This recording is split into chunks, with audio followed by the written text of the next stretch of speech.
Hello दोस्तों, नमस्कार। हमारे चैनल में आपका स्वागत है। जैसा कि आपको पता है, हम UGC net JRF Hindi subject से तैयारी कर रहे हैं, जिसमें हमने 7वीं यूनिट में हिंदी कहानियाँ पढ़ रहे हैं। और अब तक हमने बहुत सारी कहानियाँ पढ़ी है, और जिनमें हमने पढ़ी है प्रेमचंद पूर्व युगीन, प्रेमचंद युगीन, प्रेमचंद उत्तरोत्तर युगीन।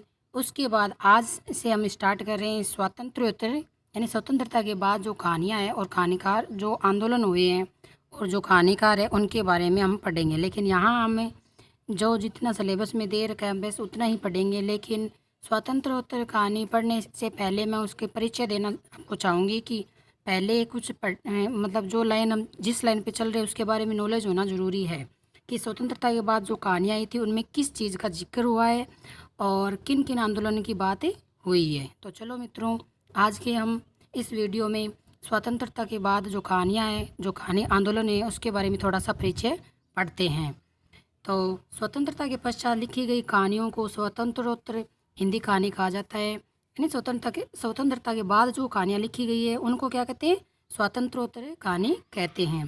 वर्ष 1947 में देश को क्या मिली थी? आज़ादी मिली थी। यानी 1947 के बाद की जो कहानियाँ थी उसके बारे में हम चर्चा करेंगे। इसी के साथ हिंदी में कहानी में नई अभिव्यक्तियाँ उभरी।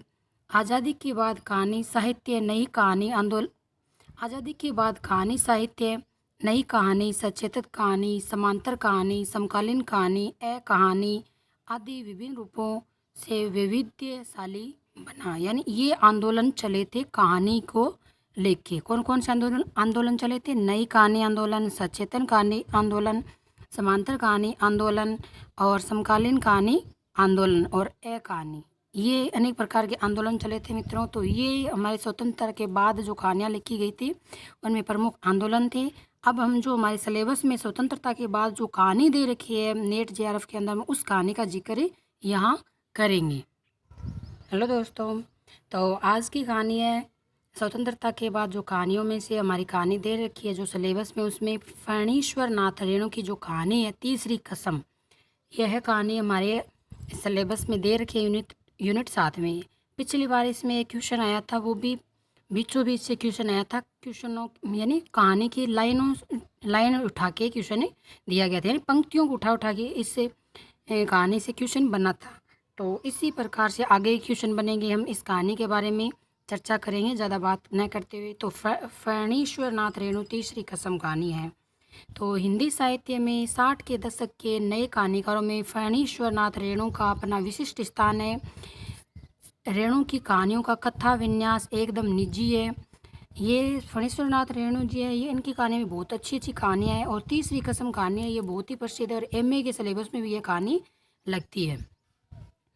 तो उसके कथा साहित्य का उद्देश्य ग्रामीण जीवन की विषमता के साथ साथ वहाँ के जीवन में व्याप्त सरलता, सहजता और मानवीय संवेदनाओं को उभारना रहा है। यानी इस मतलब फणीश्वर नाथ रेणु ने मतलब जो कहानियाँ उठाई थी वो गाँव से रिलेटेड कहानी उठाई थी। यानी गाँव के जो तरह तरह के जो जीवन यापन लोग करते हैं, उनमें जो लोगों के प्रति जो स्नेह है, जो समानता है, जो सरलता है, उनमें जो भावनाएं हैं, उनके बारे में उन्होंने कहानियाँ लिखी थी। और यही तीसरी कसम कहानी है, ये भी एक गांव से रिलेटेड कहानी है, बहुत ही चर्चित है। तो चलो पढ़ते हैं हम इसको। तो ये कहानी बड़ी सफल कहानी है, सफल के रूप में माना जाता है। तो आपको ध्यान में रखना है, फणीश्वर नाथ रेणु की कहानी थी वो स्वतंत्रता के बाद में कहानियों में गिनी जाती है और इनकी तीसरी कसम हमारे सिलेबस में उठा रखी है। तो अब हम कहानी का प्रमुख जो पात्र है वो पढ़ेंगे। चलो तो हम कहानी के पात्रों की बात करते हैं। हीरामन इस कहानी का नायक है, जो सीधा साधा और भोला ग्रामीण युवक है। यानी तीसरी कसम में एक तो हीरामन दे रखा है, एक हीराबाई दे रखा है, एक लाल मोहन, धुनीराम और पलट दास दे रखा है। तो ये पूछ सकते हैं कि हीरामन या हीराबाई जो कहानी का पात्र ये कौन सी कहानी से लिया गया? तो तीसरी कसम से, क्योंकि पिछली बार क्वेश्चन कुछ अलग उठा था, इस बार हो सकता है इससे कुछ अलग क्वेश्चन उठे।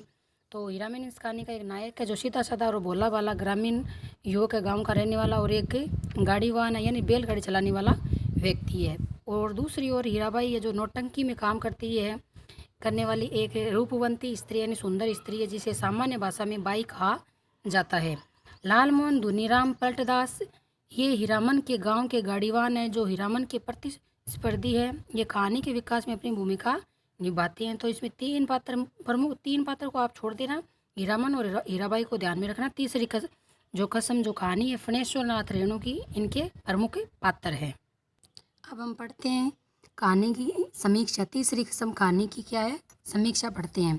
तीसरी कसम फणेश्वर नाथ रेणु की बहुचर्चित कहानी है। इस कहानी की मूल संवेदना प्रेम है, यानी कहानी की मूल संवेदना क्या है, प्रेम दे रखा है। हीरामन और हीराबाई के मध्य बैलगाड़ी के कुछ घंटों के सफ़र में एक आत्मीय संबंध स्थापित हो गया था। यह आत्मीय संबंध प्रेम का था, लेकिन कहानी में कहीं भी इस प्रेम की स्वीकारोक्ति नहीं मिलती, न ही स्वयं से, न प्रेमी से, न किसी अन्य पात्र से। कहने का मतलब है पहली जो बार में जो अट्रैक्शन होता है उसके बारे में चर्चा की है, गांव के लोगों के बारे में।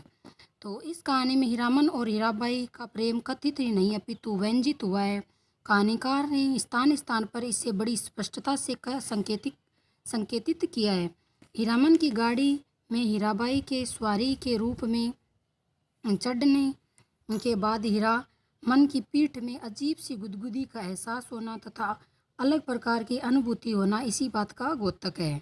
अब ठीक है, तो इसमें ऐसा क्वेश्चन बन सकता है कि तीसरी कसम जो कहानी है, जो सफल कहानी के रूप में मानते हैं, क्या इसमें जो प्रेम दिखाया गया, क्या वह उनका प्रेम जो सफल हुआ था पात्रों का, तो इसमें सफल नहीं हुआ था।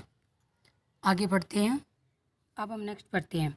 हीराबाई की बच्चों की सी मीठी बोली सुनने और उसका परी जैसा सुंदर रूप देखने पर हीरामन के हृदय में आकर्षण उत्पन्न होने लगता है।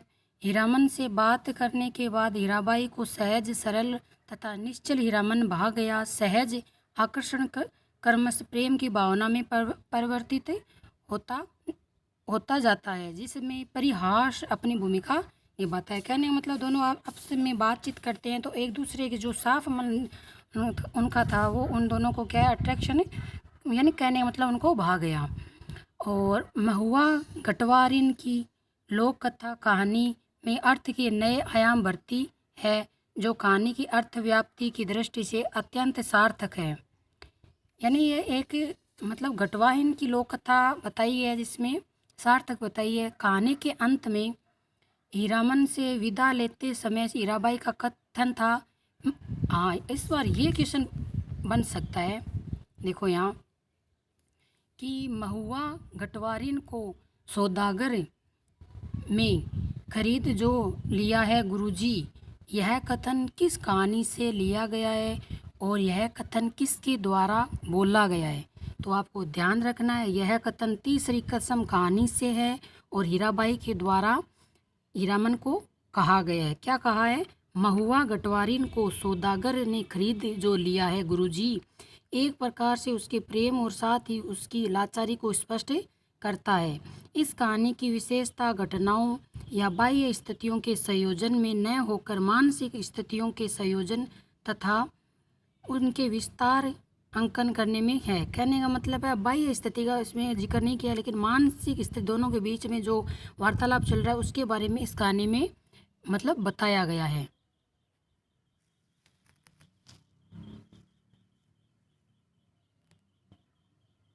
आगे देखो,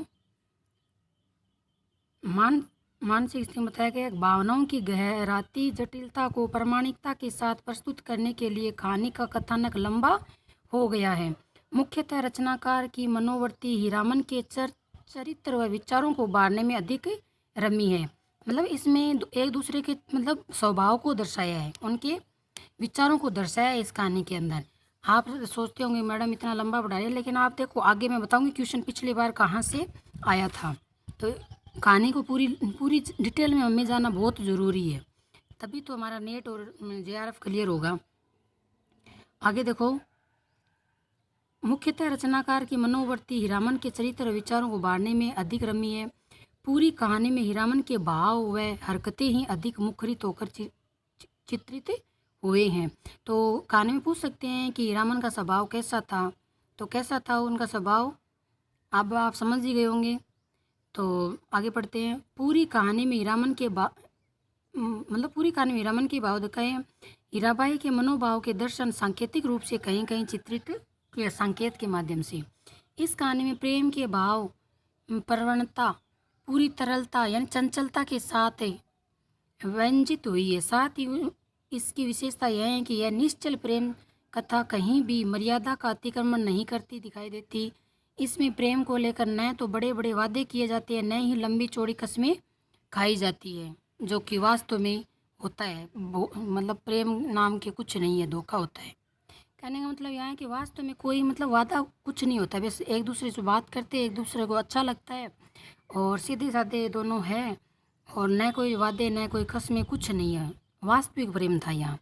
वास्तव में पूरी कहानी में कहीं भी प्रेम का सीधा साधा प्रस्ताव तक नहीं है। यहाँ प्रेम व्यक्त करने की नहीं बल्कि महसूस करने वाली खुशबू के रूप में अभिव्यक्त हुआ है। अपनी इसी विशेषता के कारण तीसरी कसम कहानी एक कालजयी रचना बन गई है। क्या बन गई है? कालजयी रचना।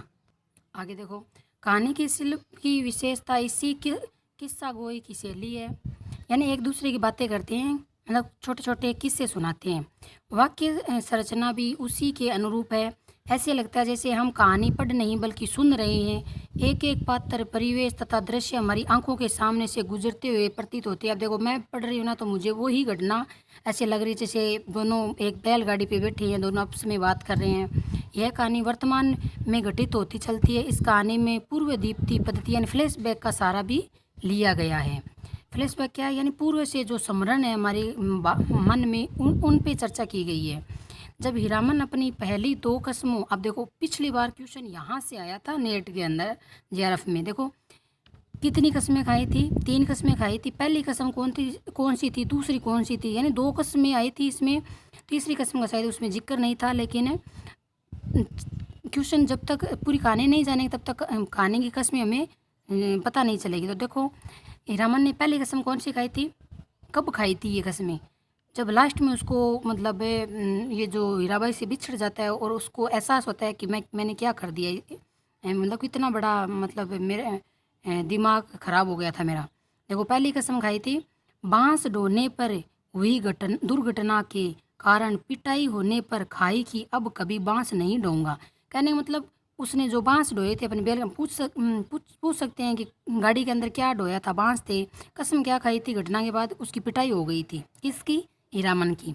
दूसरी कसम यह खाई थी कि चोर बाजारी का माल ढोते समय उसकी तथा उसके बैलों की जान आफत में फंसने के समय खाई थी कि कभी चोरी का माल वह कभी नहीं ढोएगा अपनी गाड़ी में। क्या था? चोरी का माल ढो रहा था बांस से, क्योंकि बांस को तो आज भी चोरी का ही माल जानते हैं।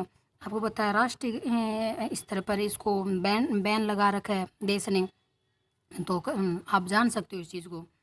तो मतलब पहली कसम खाई थी कि कभी बांस से नहीं ढोऊंगा, दूसरी की चोरी का माल नहीं ढोऊंगा। तीसरी कसम क्या खाई थी? कंपनी की महिला को अपनी गाड़ी में न बिठाने के संदर्भ में खाई थी, क्योंकि वह उस महिला को बिठाने के बाद मग्न हो गया था, मतलब और कुछ भूल गया था, सब कुछ सिर पे उनके ख्यालों में ही बैठा रहा था, क्योंकि यहाँ उससे दिल के मामले में काफ़ी घाटा हुआ था। क्या हुआ था? घाटा हुआ था। इसी प्रकार कहानी का शीर्षक तीसरी कसम भी सार्थक सिद्ध हो जाता है।